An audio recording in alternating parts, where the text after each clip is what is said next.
High সবাইকে, thank you so much. আমি গ্রামের দেখে আমাকে অনেকে অনেক ধরনের কমেন্ট করে বলে যে আমি এলোমেলোভাবে থাকি, পাগলের মতন থাকি। তো আমার এতে কিচ্ছু যায় আসে না, সত্যি তোমরা যে বলো আমাকে, আমার কিচ্ছু যায় আসে না। কারণ আমি গ্রামের মেয়ে, আমার যেরকম আচার আচরণ আমি যেভাবে থাকি আমার সেটাই হচ্ছে আমার কাছে সবচেয়ে বেস্ট। কারোর জন্য আমি নিজেকে চেঞ্জ করতে পারবোও না, আর কখনো চেঞ্জ করবও না। আমি যেভাবে কাজ করছি, যেরকম কাজ করছি, তোমরা আমাকে যতটুকু ভালোবাসা দিয়েছো ওর জন্য অনেক অনেক ধন্যবাদ সবাইকে। কিন্তু গ্রামের বলে তাই বলে যে আমার মধ্যে শিক্ষাগত যোগ্যতা নেই কিংবা কারোর সঙ্গে কথা বলার যোগ্যতা নেই, এটা যদি ভেবে থাকো এটা একদম ভুল, ঠিক আছে?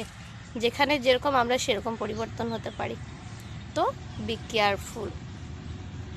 তো সবাই যেই কথাগুলো বলো না, একটু কম কম বলো ভালো। তাহলে আমি কথাও যেরকম বলতে পারি, পড়ানোটাও পারি সেরকম। আর গ্রামের মেয়ে বলে সত্যি আমি নিজেকে গর্ববোধ করি, কারণ গ্রামের সঙ্গে মাটির একটা যেরকম সম্পর্ক রয়েছে শহরে কিন্তু সেটা নেই।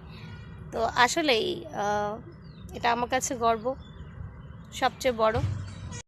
আমরা কিন্তু খুব সহজে না সবাইকে বিশ্বাসটা করি, ভালোবাসতেও জানি।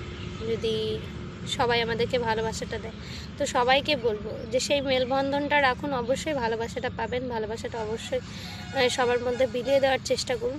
ঘৃণাটা কখনো না, কারণ ঘৃণার মাধ্যমে